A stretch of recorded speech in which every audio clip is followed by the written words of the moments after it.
ನಮಸ್ಕಾರ ಎಲ್ಲರಿಗೆ ಸಾಧ್ಯ ನಾಟದ ಸರ್ ಮಾತಾಡ್ತಾ ಇರೋದು ಕುಶಲವೇ ಕ್ಷೇಮ ಸೌಖ್ಯ. Welcome back to Ganesh Karanth Cricketalks YouTube ಚಾನಲ್ಗೆ ದಯವಿಟ್ಟು ಸಬ್ಸ್ಕ್ರೈಬ್ ಆಗಿ ಅಂತ ನಾನು ಪುನಃ ನಿಮ್ಮನ್ನು ರಿಕ್ವೆಸ್ಟ್ ಮಾಡಿಕೊಳ್ತಾ ಇದ್ದೇನೆ. ಇವತ್ತು CSK versus Delhi capitals match ಇತ್ತು. ಡೆಲ್ಲಿ ಕ್ಯಾಪಿಟಲ್ಸ್ CSK ವಿರುದ್ಧ ಜಯ ಸಾಧಿಸಿತ್ತು, ಅದು ಸಹ 20 ರನ್ಗಳ ಒಂದು ಅಂತರದ ವಿಜಯ. ನನಗೆ ಪರ್ಸ್ನಲಿ ತುಂಬ ಶಾಕಿಂಗ್, ಯಾಕಂತಂದರೆ ನಾನಿವತ್ತು CSK ವಿನ್ ಆಗ್ತದೆ, CSKನೆಲ್ಲ ಸೋಲಿಸಕ್ಕೆ ಡೆಲ್ಲಿಗೆಲ್ಲ ಆಗೋದಿಲ್ಲ. ನಾನು ಲಾಸ್ಟ್ ವೀಡಿಯೋದಲ್ಲಿ ಹೇಳಿದೆ ಅಂತ ಕಾಣ್ತದೆ, ಡೆಲ್ಲಿ ಲಾಸ್ಟ್ ಪ್ಲೇಸಲ್ಲಿ ಇರ್ತದೆ ಅಂತ. But what a turn around, what a come back Delhi ತಂಡದಿಂದ. ಸೂಪರ್. ಇವತ್ತು ಫಸ್ಟ್ ಬ್ಯಾಟಿಂಗ್ ಮಾಡಿದಂತಹ ಡೆಲ್ಲಿ, ಟಾಸ್ ವಿನ್ ಆಗಿ ಫಸ್ಟ್ ಬ್ಯಾಟಿಂಗ್ ಮಾಡಿದಂಥ ಡೆಲ್ಲಿ 191 ರನ್ ಹೊಡೆದ್ರು, ಕೇವಲ 5 ವಿಕೆಟ್ ನಷ್ಟಕ್ಕೆ 191 ರನ್. ಇವತ್ತು ಪೃಥ್ವಿ ಶಾ ಅವರು ಏನು ತಂಡಕ್ಕೆ ಬಂದಿದ್ದರು, ಪೃಥ್ವಿ ಶಾ ಮತ್ತು ವಾರ್ನರ್ ಅವರು ಓಪನಿಂಗು, ಅದು ಭಯಂಕರ ಕ್ಲಿಕ್ ಆಯಿತು. ಪೃಥ್ವಿ ಶಾ ಅವರು 43 ರನ್ನು ಮತ್ತು ವಾರ್ನರ್ ಅವರು 52 ರನ್ನು. ಮತ್ತು ಒನ್ ಪಂತ್ ಬಂದದ್ದು, ಪಂತ್ ಸಹ ಸೂಪರಾಗಿ ಆಡಿದರು. ಅವರು 30 ಬಾಲ್ 50 ರನ್ ಚಚ್ಚಿದ್ರು. ಅದು ಪರ್ಸ್ನಲಿ ಅವರಿಗೆ ಸಹ ಒಂದು ಇಮೋಷ್ನಲ್ ಮೊಮೆಂಟ್ ಆಗಿರ್ಬೋದು. ಅಂತೂ ಇಂತೂ ಫಾರ್ಮಿಗೆ ಬಂದೆ ಮಾರೆ ಹಾಗೆ ಹೀಗೆ ಅಂತ. ಮಿಶೆಲ್ ಮಾರ್ಷ್ ಕೂಡ ಒಂದು 18 ರನ್ ಹೊಡೆದ್ರು. ಅಂದರೆ ಯಾರು ಸಹ ಬಾಲ್ ವೇಸ್ಟ್ ಮಾಡಲಿಲ್ಲ, ಎಲ್ಲರಿಗೂ ಸ್ಟ್ರೈಕ್ ರೇಟ್ ಸೂಪರ್ ಆಗಿತ್ತು. ಸೊ ಅವರ ದೆಸೆಯಿಂದಾಗಿ 191 ರನ್ ಆಯಿತು. ಬಟ್ ಆ ಒಂದು ಡೆಲ್ಲಿಯ ಇನ್ನಿಂಗ್ಸಲ್ಲಿ ನನಗೆ ವಾವ್ನೆಸ್ ಅನಿಸಿದ್ದು ಅಂತಂದರೆ ವಾರ್ನರ್ ಅವರ ಕ್ಯಾಚ್, ಅದನ್ನು ಪಾತಿರಾನ್ ಅವ್ರಿಗೆ ಹಿಡಿದ್ರು, ಒಬ್ಬ ದೇವ. ಎಲ್ಲ ಇಡೀ ಗ್ರೌಂಡೇ ಶಾಕ್ ಆಗಿರ್ಬೋದು, ಒಂದು ಕ್ಷಣಕ್ಕೆ ಹೀಗೆ ಜಗತ್ತೇ ನಿಂತೋಗಿರ್ಬೋದು ಆ ಕ್ಯಾಚ್ ನೋಡಿ. ಅಂದರೆ ವಾರ್ನರ್ ಅವರು ರಿವರ್ಸ್ ಸ್ವೀಪ್ ಹೊಡ್ಲಿಕ್ಕೆ ಹೋದರು, ಅದು ಥರ್ಡ್ ಮ್ಯಾನ್ ಕಡೆಗೆ. ಅದು ಸ್ವಲ್ಪ ಎಜ್ಜಾಗಿ ಟ್ರಾವೆಲ್ ಆಗಲಿಲ್ಲ. ಪಾತಿರಾನ್ ಅದು ಯಾವ ಝೋನಲ್ಲಿದ್ದರೆ ಹಾಕಿ ಥರ ಸೊಯ್ ಅಂತ ಹಾರಿ ಅದು ಬಾಲ್ ಲಿಟ್ರಲಿ ಕೈಗೆ ಕುತ್ಕೊಂಡ್ಬಿಟ್ಟಿದ್ದು, ಬಲಗೈಗೆ ಕುತ್ಕೊಂಡ್ಬಿಟ್ಟಿದ್ದು ಅವರ ಕೈಗೆ.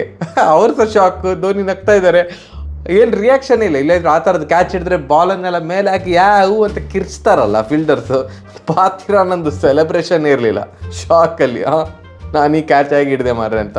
ಸೊ ಅದೊಂದು ಹೈಲೈಟ್. ಅದಾದಮೇಲೆ ಪಾತಿರಾನ್ ಅವ್ರದ್ದು ಬೌಲಿಂಗ್, ಮಾರ್ಷ್ ಮತ್ತು ಸ್ಟಬ್ಸನ್ನು 3 ಬಾಲ್ ಅಂತರದಲ್ಲಿ ಬೋಲ್ಡ್ ಮಾಡಿದ್ದು, 2 ವರ್ಲ್ಡ್ ಕ್ಲಾಸ್ ಯಾರ್ಕರು. ಸೊ ಇವತ್ತಿನ CSKಯ ಬೌಲಿಂಗ್ ಮತ್ತು ಫೀಲ್ಡಿಂಗಲ್ಲಿ ಪಾತಿರಾನ ಮಾತ್ರ ಕಂಡು ಬಂದದ್ದು, ಬಿಟ್ಟರೆ ಬೇರೆ ಯಾರು ನನಗೆ ಕಂಡು ಬರಲಿಲ್ಲ. ಅಂಥ catch, memorable catch. Definitely IPL ಹಿಸ್ಟ್ರಿಯಲ್ಲಿ ಟಾಪ್ 10 ಕ್ಯಾಚಸಲ್ಲಿ ಇದು ಖಂಡಿತ ಬರ್ತದೆ, ಅಂಥ ಕ್ಯಾಚ್. ಆ್ಯಂಡ್ ಆ ಒಂದು 2 ಯಾರ್ಕರ್ ಇದೆಯಲ್ಲ ಪಾತಿರಾನ್, ಸೂಪರ್. ಬಟ್ ಸ್ಟಿಲ್ 191 ರನ್ ಹೊಡೆದ್ರು ಡೆಲ್ಲಿ ಕ್ಯಾಪಿಟಲ್ಸ್. ಬಟ್ ನಾನೇನು ಅಂದ್ಕೊಂಡದ್ದು ಅಂತಂದರೆ ಇದನ್ನು ಚೇಸ್ ಮಾಡ್ತಾರೆ, CSK ಚೇಸ್ ಮಾಡ್ತಾರೆ ಅಂತ. CSK ಬ್ಯಾಟಿಂಗಲ್ಲಿ ಶಾಕಿಂಗ್ಲಿ ಅವರ ಹೊಡೆಯ ಆಟಗಾರ, 2 ಮ್ಯಾಚಲ್ಲಿ ಭಾರಿ ಕ್ಲಿಕ್ ಆಗಿರುವಂಥ ಆಟಗಾರ ರಚಿನ್ ರವೀಂದ್ರ ಅವರು 12 ಬಾಲಿಗೆ ಎಷ್ಟು ರನ್ ಚಚ್ಚಿದ್ರಂದ್ರೆ 2 ರನ್. ಒದ್ದಾಡಿದ್ರು. ಮೇಬಿ ಅವರ 10 ಬಾಲಲ್ಲಿ ಉಳಿತಲ್ಲ, ಅದರಿಂದ CSK ಸೋತಿತ್ತೇನೋ. ಯಾಕಂದರೆ ವಿನ್ನಿಂಗ್ ಅಂತಾರೆ 20 ರನ್ನಿಂದ ಸೋತರು. ಆ ಒಂದು 12 ಬಾಲ್ 2 ರನ್ ಹೊಡೆದದ್ದು, 10 ಬಾಲ್ ವೇಸ್ಟ್ ಆಯಿತು. ಮತ್ತು ಶಿವಮ್ ದೂಬೆ ನೋಡಿ ಎಂಥ ಬ್ಯೂಟಿಫುಲ್ ಕ್ಯಾಪ್ಟನ್ಸಿ ಇವತ್ತು ಪಂತ್ ಅವ್ರ ಕಡೆಯಿಂದ ಅಂತಂದರೆ. ಶಿವಮ್ ದೂಬೆ ಬಂದಮೇಲೆ ಸ್ಪಿನ್ನರ್ಸಿಗೆ ಬಾಲ್ ಕೊಡಲೇ ಇಲ್ಲ, ಅಕ್ಷರ್ ಪಟೇಲಿಗೆಲ್ಲ ಬೌಲಿಂಗ್ ಕೊಡಲೇ ಇಲ್ಲ ಪಂತ್. ಫಾಸ್ಟ್ ಬೌಲರ್ ಅಥವಾ ಮೀಡಿಯಂ ಪೇಸರ್ ಹತ್ರನೇ ಬೌಲಿಂಗ್ ಹಾಕಿಸ್ತಿದ್ರು. ಯಾಕಂತಂದರೆ ಶಿವಮ್ ದೂಬೆ ಅವರು ಸ್ಪಿನ್ನರ್ಸಿಗೆ ಹೊಡಿತಾರೆ ಅಂತ ಗೊತ್ತುಂಟು. ಅವರದ್ದು ಏನು ಸ್ಟ್ರಾಂಗ್ ಝೋನೇ ಸ್ಪಿನ್ನರ್ಸ್ ಬಂದ ಕೂಡಲೇ mid wicket, straight, long on ಕಡೆಗೆ 6 ಹೊಡಿತಾರೆ. ಪವರ್ ಉಂಟು, ಎಲ್ಲ ಉಂಟು. ಫಾಸ್ಟ್ ಬೌಲರ್ಸ್ ಬಂದ ಕೂಡಲೇ ಇವತ್ತು ಒದ್ದಾಡಿದ್ರಾಗೆ ಏನು ಅವರು 17 ಬಾಲ್ 18 ರನ್ ಹೊಡೆದ್ರು, almost run a ball ಹೊಡೆದಿರೋದು.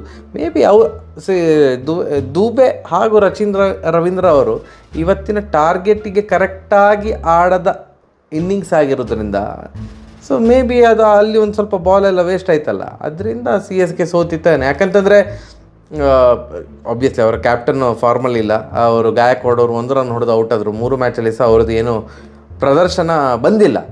But Rahane ಮತ್ತು ಡ್ಯಾರೆಲ್ ಮಿಶೆಲ್ ಅವರು ಹೋರಾಟವನ್ನು ಜಾರಿಯಲ್ಲಿಟ್ಟಿದ್ರು. ರಹಾನೆ ಅವರು 40+, ಡ್ಯಾರೆಲ್ ಮಿಶೆಲ್ ಅವರು ಒಂದು 30 ಹಾಗೆ ಹೊಡೆದ್ರು. ಒಂದು ಹೋರಾಟ ಜಾರಿಯಲ್ಲಿತ್ತು, ಚೇಸಿಂಗ್. ಬಟ್ ಯಾಕೋ ಸ್ವಲ್ಪ ದೂರ ಆಯಿತು, ಇದು ದೂರದ ಬೆಟ್ಟದ ಥರ ಆಗ್ತಾ ಉಂಟಲ್ಲ ಯಾಕೋ ಚೇಸಿಂಗು. ಇದು ಸ್ವಲ್ಪ ಆ್ಯಕ್ಚುಲಿ ಒಂದು ಪಾಯಿಂಟ್ ಆಫ್ ಟೈಮಲ್ಲಿ ಹೀನಾಯ ಸೋಲ್ ಆಗ್ತದೆ ಅಂತ ಅನ್ನಿಸ್ಲಿಕ್ಕೆ ಸ್ಟಾರ್ಟ್ ಆಯಿತು. 5 ಓವರಿಗೆ 78 ರನ್ ಬೇಕಿತ್ತು, 3 ಓವರಿಗೆ ಅರೌಂಡ್ 55 ಆ ಥರ ಏನೋ ಬೇಕಿತ್ತು. ಆಗ ಒಂದು ಘಟನೆ ನಡೆಯಿತು. ಸಮೀರ್ ರಿಜ್ವಿ ಅವರು ಫಸ್ಟ್ ಬಾಲೇ ಡಕ್ಔಟ್ ಆದರು. ಅದಾದಮೇಲೆ ಬಂದಂಥ ಧೋನಿಯವರು ಇಡೀ ಆ ಸ್ಟೇಡಿಯಮಲ್ಲಿ ಚೆನ್ನೈ ಸೋತಿತು ಅಂತ ಒಂದೇ ಒಂದು CSK ಅಭಿಮಾನಿಗೆ ಬೇಜಾರಾಗಿರಲಿಲ್ಲ. ಎಲ್ಲರೂ ಬೆಟ್ಟಿಂಗ್ ಹಾಕಿದವನಿಗೆ ಬೇಜಾರಾಗಿರ್ಬೋದು, ಬಿಟ್ಟರೆ ಒಂದು neutral fan, CSK hard core fans ಯಾರಾದರೂ ಬಂದಿದ್ದವರಿದ್ದರೆ ಸ್ಟೇಡಿಯಮಲ್ಲಿ ಒಬ್ರಿಗೂ ಬೇಜಾರಿಲ್ಲ. ಯಾಕಂತಂದರೆ ಧೋನಿಯವರು ಬಂದು ಆ ಒಂದು ವಿಂಟೇಜ್ ಧೋನಿಯ ಆಟವನ್ನು ಆಡಿದರು. ಅಪ್ಪ ದೇವ 16 ಬಾಲಿಗೆ 37 ರನ್ ಚಚ್ಚಿದ್ರು ಧೋನಿ. ಲಾಸ್ಟ್ ಓವರಲ್ಲಿ ನೋಕಿಯವರ ಓವರಲ್ಲಿ 20 ರನ್. ಈ 20ನೇ ಓವರ್ ಆಡೋದ್ರಲ್ಲಿ ಧೋನಿಯನ್ನು ಮೀರಿಸ್ಲಿಕ್ಕೆ ಯಾರಿಗೂ ಆಗೋದಿಲ್ಲ ಅಂತ. ಆ ಒಂದು ಲಾಸ್ಟ್ ಓವರಲ್ಲಿ ಅದು ಲಾಸ್ಟ್ ಬಾಲ್ 6 ಬಂತು. ಆ್ಯಂಡ್ ನನಗೆ personally as a cricket fan, Dhoni ಫ್ಯಾನ್ಗಿಂತ ಕ್ರಿಕೆಟ್ ಫ್ಯಾನಾಗಿ ಖುಷಿಯಾಗಿದ್ದು, ಧೋನಿ ಅವ್ರದ್ದು ಎಕ್ಸ್ಟ್ರಾ ಕವರೇಜನ್ನು ಸ್ಟ್ರಾಂಗ್ ಝೋನ್ ಅಲ್ಲ. ಅವರನ್ನು ಕಟ್ಟಿ ಹಾಕಬೇಕಿದ್ರೆ ವೈಡ್ ಯಾರ್ಕರ್ ಹಾಕಲಿಕ್ಕೆ ಟ್ರೈ ಮಾಡ್ತಾರೆ, ಒಂದು ಆ್ಯಂಗಲಿಂದ ಬಂದು ವೈಡ್ ಯಾರ್ಕರ್ ಹಾಕಲಿಕ್ಕೆ ಟ್ರೈ ಮಾಡ್ತಾರೆ. ಬಟ್ ಇವತ್ತು ಎಕ್ಸ್ಟ್ರಾ ಕವರ್ ರೀಜನಲ್ಲಿ ಸಹ ಅವರು 2 4 1 6 ಎಲ್ಲ ಹೊಡೆದಿರೋದು ನನಗೆ ಪರ್ಸ್ನಲಿ ಭಾರಿ ಖುಷಿ ಆಯಿತು. And thanks to Khaleel Ahmed ಅವರು. ಫಸ್ಟ್ ಬಾಲು ಧೋನಿ 4 ಹೊಡೆದ್ರು, ಸೆಕೆಂಡ್ ಬಾಲೇ ಕ್ಯಾಚ್ ಕೊಟ್ಟಿದ್ದರು ಖಲೀಲ್ ಅಹ್ಮದ್ ಅವರಿಗೆ. ಖಲೀಲ್ ಅಹ್ಮದ್ ಅವರು ಆ ಕ್ಯಾಚನ್ನು ಡ್ರಾಪ್ ಮಾಡಿದ್ದಕ್ಕೆ ನಮಗೆ ಓವರ್ ಆಲ್ ಒಂದು ವಿಂಟೇಜ್ ಧೋನಿ ಇನ್ನಿಂಗ್ಸ್ ನೋಡುವಂಥ ಭಾಗ್ಯ ಸಿಕ್ಕಿತ್ತು. 16 ಬಾಲ್ 37. ಹೌದು, 20 ರನ್ನಿಂದ ಸೋತರು CSK. ಬಟ್ CSK ಫ್ಯಾನ್ಸ್ ಸಹ ಏನು ಬೇಜಾರು ಮಾಡಿಕೊಳ್ಳೋದಿಲ್ಲ. CSK ಫ್ಯಾನ್ಸೇ ಆಗಿರದಿದ್ದರೆ ಉಳಿದವ್ರು ಯಾಕೆ ಬೇಜಾರು ಮಾಡಿಕೊಳ್ಬೇಕು. ಒಟ್ಟಿನಲ್ಲಿ ಅವರಿಗೆ ಧೋನಿಯವರ ಒಂದು ಇನ್ನಿಂಗ್ಸ್ ನೋಡುವಂಥ ಏನು ಅವಕಾಶ ಸಿಕ್ಕಿತ್ತು. ಧೋನಿಯವರು ಹಾಗೆ ಆಡಿರೋದಿದ್ದರೆ ಹೀನಾಯ ಸೋಲಾಗ್ತಾಯಿತ್ತು. ಈಗ ಅಟ್ಲೀಸ್ಟ್ ಓಕೆ, ರನ್ ರೇಟಲ್ಲಿ ಅಷ್ಟು ಹೊಡಿಸ್ಕೊಳ್ಳಿಲ್ಲ, 20 ರನ್ಗಳ ಸೋಲು. ಧೋನಿಯವರು ಹಾಗೆ ಆಡಿರೋದಿದ್ದರೆ ಮೇ ಬಿ 40 ರನ್ಗಳ ಸೋಲಾಗ್ತಿತ್ತು. ಆಗ ಸ್ವಲ್ಪ ತುಂಬ ದೊಡ್ಡ ಸೋಲು ಅಂತ ಅನ್ನಿಸ್ತಾ ಇತ್ತು. ಆ್ಯಂಡ್ 1 ಸೈಡೆಡ್ ಗೇಮ್ ಅಂತ ಅನ್ನಿಸ್ತಿತ್ತು. ಈಗ ಅಟ್ಲೀಸ್ಟ್ ಕೊನೆಗೆ ಮಜಾ ಸಿಕ್ಕಿತ್ತು, ಮಾರೇ ಎಂಟರ್ಟೈನ್ಮೆಂಟ್ ಸಿಕ್ಕಿತ್ತು, ಆ ಧೋನಿಯವರು ಹಾಗೆ ಆಡಿದ್ರು ಹೀಗೆ ಆಡಿದ್ರು ಅಂತ ಹೇಳ್ಕೊಂಡು ಎಲ್ಲರೂ ಹೋಗ್ತಾರೆ.